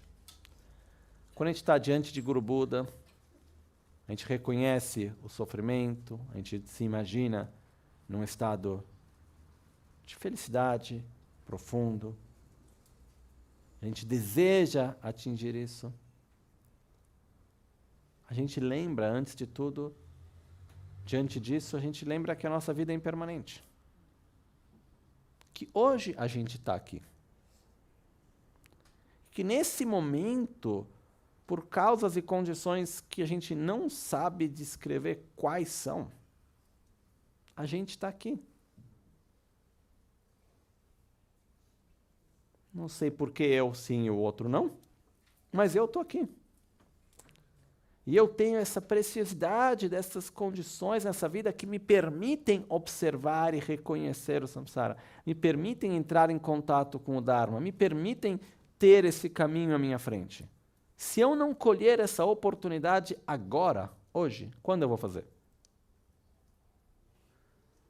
Se não é hoje que eu vou tomar refúgio de verdade, quando vai ser? Se não é hoje que eu tiver a força, a determinação, que eu vou abandonar o que me faz mal, eu vou cultivar aquilo de verdade que me faz bem, eu vou me dedicar para a prática do Dharma. Se eu não fizer isso hoje, que eu tenho todas as condições aqui, agora, quando que eu vou fazer? O que mais que eu tenho para esperar? Que eu fique velho? Que meu guru não esteja mais aí comigo? Que, não sei, o que eu vou esperar? Não tenho tempo. Não tenho tempo a perder. Seriamente. Não tenho. Então, egoisticamente falando, na nossa visão ignorante, a gente tem vários objetivos e coisas. Mas o que eu quero deixar? Qual é o meu legado? Legado, se diz em português. Qual é o meu legado que eu quero deixar? O que eu quero fazer dessa vida? Ficar resolvendo probleminhas porque um disse, porque o outro fez, porque isso é assim, porque o outro é, porque tem que ser, porque... Ou eu quero de verdade obter a vitória sobre pelo menos um veneninho mental? Um aspecto quero cultivar. Quero pelo menos poder olhar no rosto do samsara e dizer, eu não gosto de você. E eu te vejo, não tem mais onde se esconder. Só que eu não tenho tempo para perder. Porque hoje eu estou aqui, amanhã eu não sei. Se eu não tomo refúgio hoje, agora, quando que eu vou tomar refúgio? Seriamente falando. Por quê? hoje não e amanhã sim? Se não é para agora, não é para nunca. Então, lembrar da nossa impermanência, lembrar da preciosidade dessa vida, e falar, eu preciso colher essa oportunidade que eu tenho hoje. E ó, Guru Buda, que está à minha frente, você tem o potencial de me abençoar, de me mostrar o caminho, então, por favor, me ajude. E diante disso, eu tomo refúgio. Okay? E se a gente conseguir todos os dias refletir sobre isso, uma das coisas que, se alguém preferir, pode até escrever, tipo, em pontos, em bullet points, né? Marcar assim, tipo, ok, o que é o sofrimento, quais são as causas do sofrimento, o que é a felicidade, me imaginar feliz, o que eu quero, vou morrer ou não vou morrer, quando irei morrer, não sei. Tenho uma vida preciosa, tenho oportunidades preciosas ou não, sim, tenho que usar ela agora. É um processo interno, mas a gente precisa gerar isso. E a permanência está aí. Essa é a verdade. E se a gente souber trazer a nosso favor a impermanência, é maravilhosa. A impermanência, ela funciona a nosso favor quando a gente tem a consciência da nossa mortalidade e isso nos levar a usar cada momento da nossa vida de uma forma significativa e deixar de besteira e de criancice de ficar dando volta nos mesmos problemas. Porque a gente não tem mais tempo a perder. Então, é um processo forte. Quanto mais verdadeiro, mais forte. Mas é extremamente importante para nós. E eu repito, existe uma resistência, porque existe apego ao samsara. Existe uma resistência, tem uma codependência aí. Né? Mas é por isso que a gente tem que repetir. E vai repetindo, e vai repetindo. E a gente vai ter experiência, vai pedindo as bênçãos, vai se conectando. E gradualmente a gente vai ver que vai ter um momento no qual isso vai se tornando cada vez mais profundo dentro de nós. Sem dúvida alguma.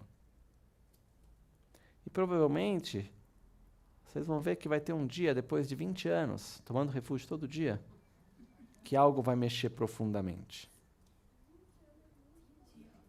20 anos, quem sabe 30?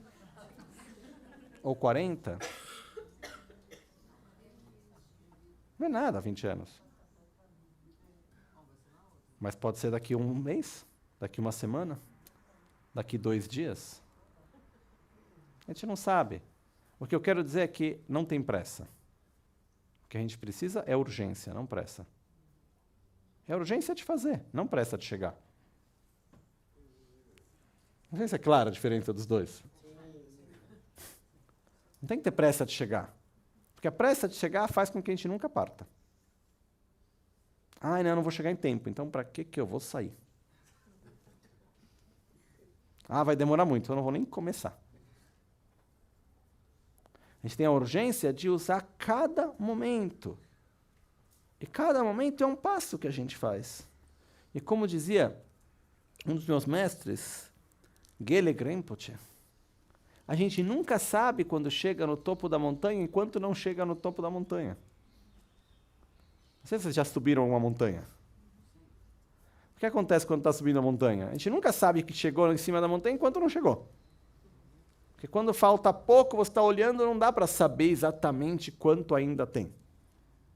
Pode parecer pouco e é muito, pode parecer muito e é pouco. A gente não sabe. O importante é que a gente faça cada dia um passo, indo na direção certa. Isso é o mais importante. Ok? Então, quando a gente toma refúgio, a gente gera esse estado e tem uma alegria de ter esta oportunidade. Não é uma alegria eufórica e não é superficial, mas existe um sentimento profundo de ser acolhido e ter um caminho. Isso é muito importante. Ok? Ok. Então,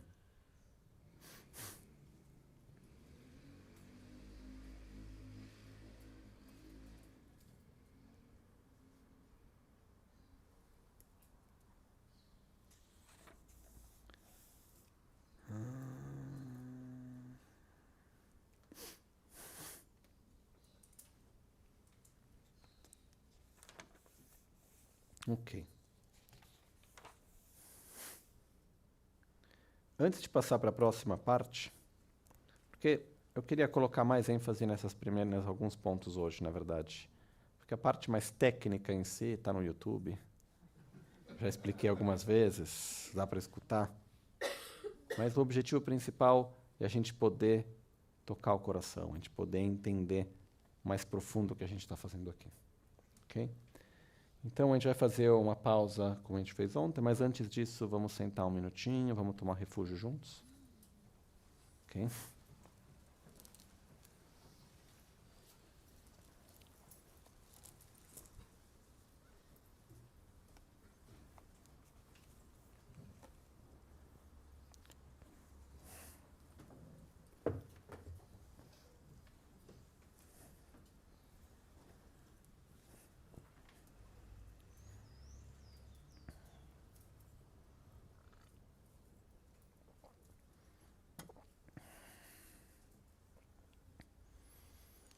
Nos sentamos numa posição confortável, com a coluna reta, porém não tensa.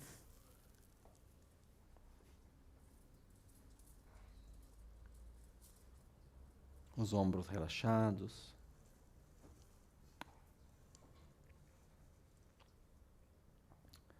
A cabeça levemente para frente.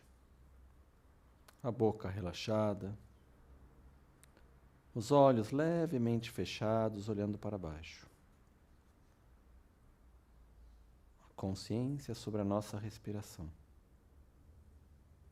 Observamos a sensação nas narinas, do ar que entra e do ar que sai.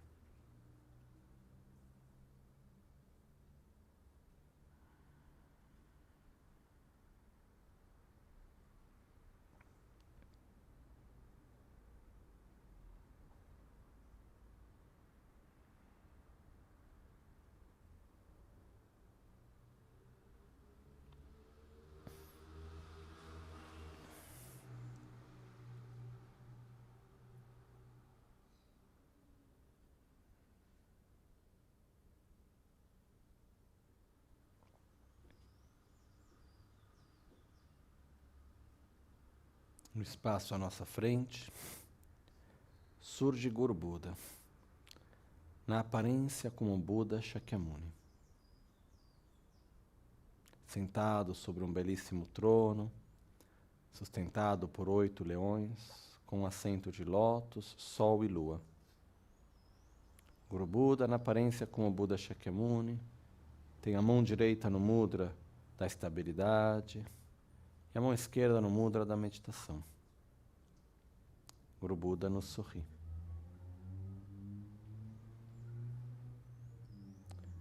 Ao observar nós mesmos,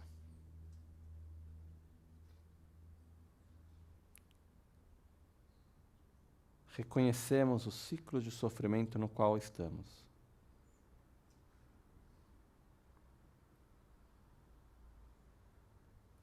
Reconhecemos o ciclo de ignorância, egoísmo, atração, aversão, ódio, rancor, apego, ciúmes, inveja, medo. E as ações que a gente acaba cumprindo através desses venenos mentais e os resultados que trazem, e outras ações, e assim por diante. Desejamos profundamente estar livres deste ciclo de existência condicionada pela nossa ignorância, pelos nossos venenos mentais.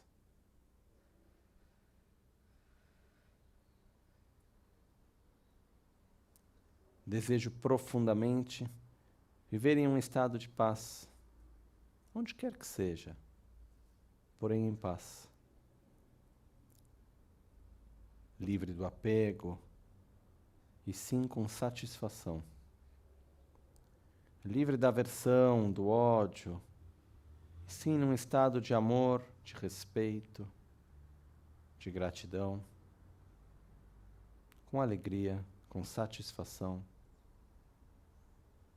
sem dúvidas, e sim com a estabilidade e a certeza em cada ação. Desejo profundamente estar livre do samsara.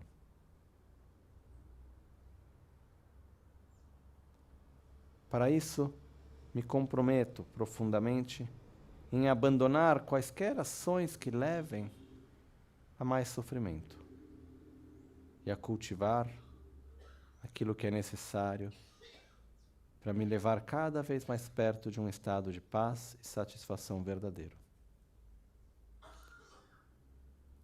Para isso, peço então ajuda. Nesse momento aqui, no qual tenho todas as condições favoráveis, se não for hoje, quando vai ser? Irei morrer? Não sei quando. Irei morrer? Não sei quando. Se não tomar refúgio agora, não tenho outro momento para tomar refúgio. Se não seguir o caminho nesta vida, não sei quando irei fazer. Se não mudar o meu comportamento, a minha atitude, neste momento, não sei quando irei fazer. Peço ajuda a Guru Buda, por favor, me guie, me ensine, me ajude a ver o que sozinho eu não consigo ver. Abençoe meu corpo, minha palavra, minha mente, para que eu tenha a força e a sabedoria de eliminar o que gera sofrimento e cultivar o que gera bem-estar e paz. Me ajude a sair do ciclo do samsara. Guru Buda aceita o nosso pedido com um belíssimo sorriso. Os seus 5 chakras se emanam raios de luz, de cor branca, vermelha, azul, amarela e verde, que se absorvem nos nossos respectivos chakras, abençoando-nos, concedendo-nos refúgio, restabelecendo e fortalecendo uma profunda conexão entre nós e Guru Buda. Nos sentimos amados, guiados, seguros.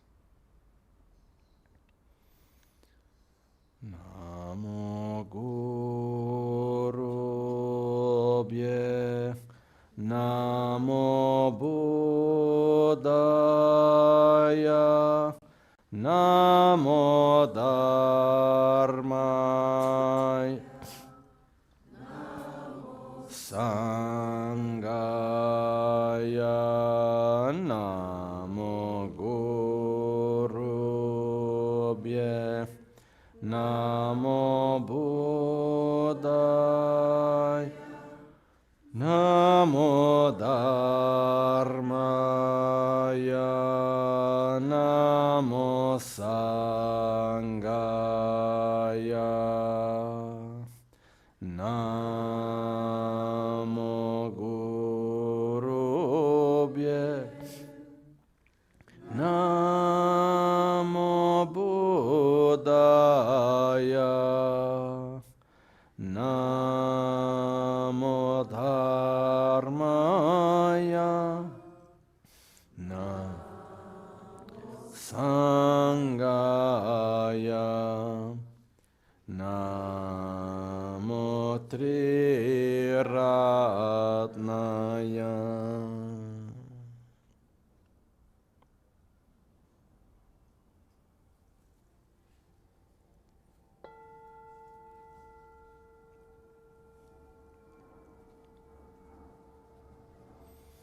Jetsun lame kutse rapten chin namkar tin le chochur gepadang losan tempe drume sasum ki drowe munsel taktu negyur nimo dele tsendele nime kunyan dele kshin Delekpe kuncho sumke jingelo, kuncho sumke ngodrup sol, kuncho sumke trashishun. De sol a sol, à noite ou ao meio-dia, possam as 3 joias conceder.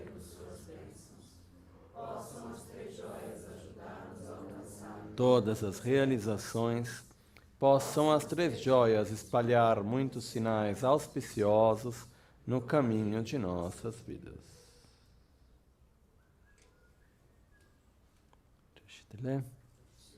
Fazemos uma pequena pausa e voltamos.